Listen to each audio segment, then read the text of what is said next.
Assalamualaikum warahmatullahi wabarakatuh. Hai semuanya.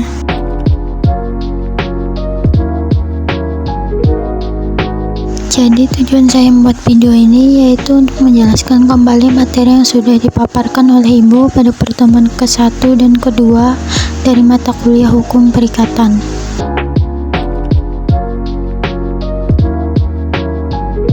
Sebelumnya, izinkan saya memperkenalkan diri.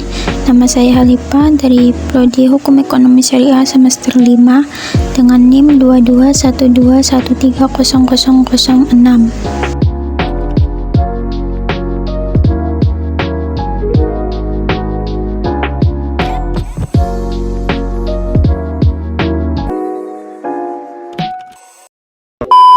Sebelum masuk ke dalam hukum perikatan lebih dalam, kita perlu tahu bahwa dalam KUH Perdata memiliki 4 buku, yaitu orang, benda, perikatan, pembuktian, dan daluarsa. Masuk ke dalam pembahasan istilah perikatan, pada buku ketiga dalam KUH Perdata menggunakan istilah verbintenis yaitu perikatan, dan operancoms yaitu persetujuan. Verbintenis berasal dari kata kerja verbiden yang artinya mengikat, yaitu bersifat umum, khusus terkait harta kekayaan disebut sebagai perhutangan. Perikatan dalam arti sempit.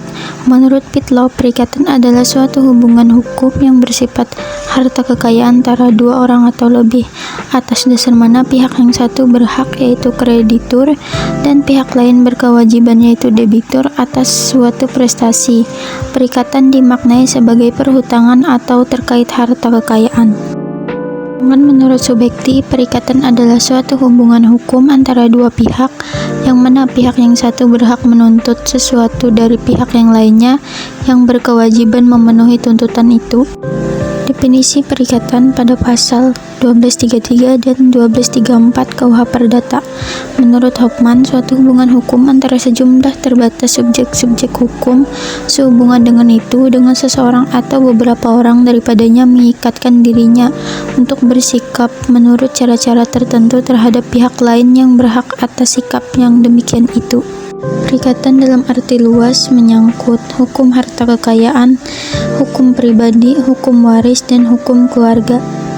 Jenis perikatan dalam KUH Perdata. Yang pertama, perikatan perdata, yaitu prestasinya dapat digugat ke lembaga peradilan, dan perikatan wajar atau alamiah atau moral, yaitu prestasinya tidak dapat digugat ke pengadilan. Perikatan positif dan negatif, yaitu berbuat atau tidak berbuat sesuatu. Lihat pada pasal 1234 KUH Perdata, yaitu jenis prestasi. Kemudian yang ketiga, perikatan dapat dan tak dapat dibagi-bagi, yaitu terkait hakikat prestasi dan sifat barang. Yang keempat, perikatan prinsip atau pokok dan perikatan aksesoris atau tambahan. Dan yang kelima, perikatan spesifik dan generik, yaitu dalam pasal 1460 dan 1461 KUH Perdata. Spesifik yaitu sesuai pilihan, rinci tanggung jawab kreditur, generik jenisnya tanggung jawab debitur bayar di tempat kreditur. Yang keenam, perikatan alternatif dan fakultatif. Yang ketujuh, perikatan solider dan tanggung renteng. Yang kedelapan, perikatan dengan ancaman hukuman atau ganti rugi 1304 dan 1307 KUH Perdata. Yang kesembilan, perikatan sederhana dan berlipat ganda yaitu prestasi.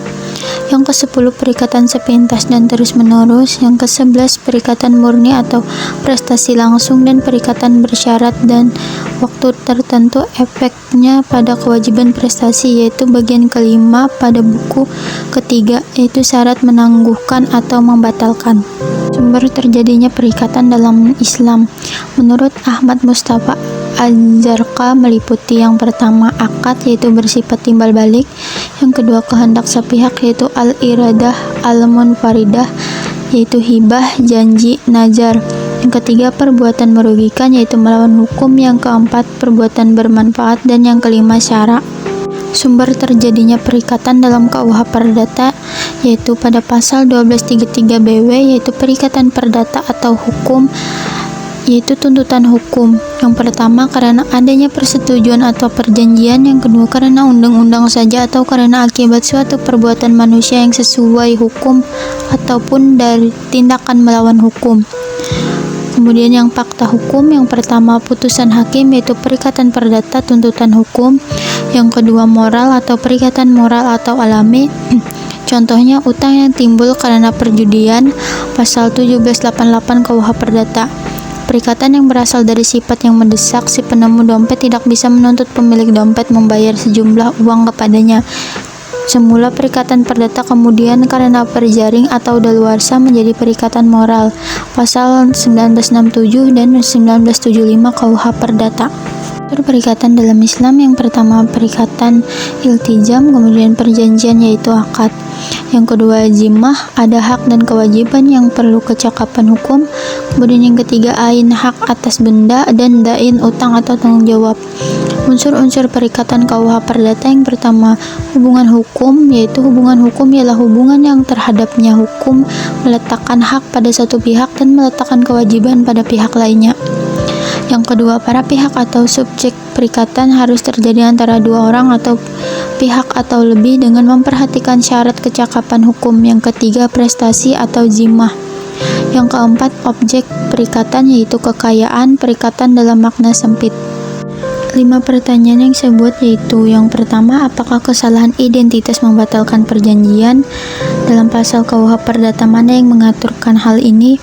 Kemudian yang kedua, kekuatan hukumu dapat dilakukan penuntutan di pengadilan atau tidak? Kemudian yang ketiga, apakah asuransi sama dengan judi togel? Dalam kategori perjanjian untung-untungan, apa perbedaan hukumnya? Yang keempat, dampak perjanjian internasional terhadap sistem hukum kontrak di Indonesia. Yang kelima, bila mana salah satu pihak tidak cakap dalam memenuhi perjanjian, apakah dapat dikategorikan sebagai representatif default? Sekian penjelasan dari saya. Wassalamualaikum warahmatullahi wabarakatuh.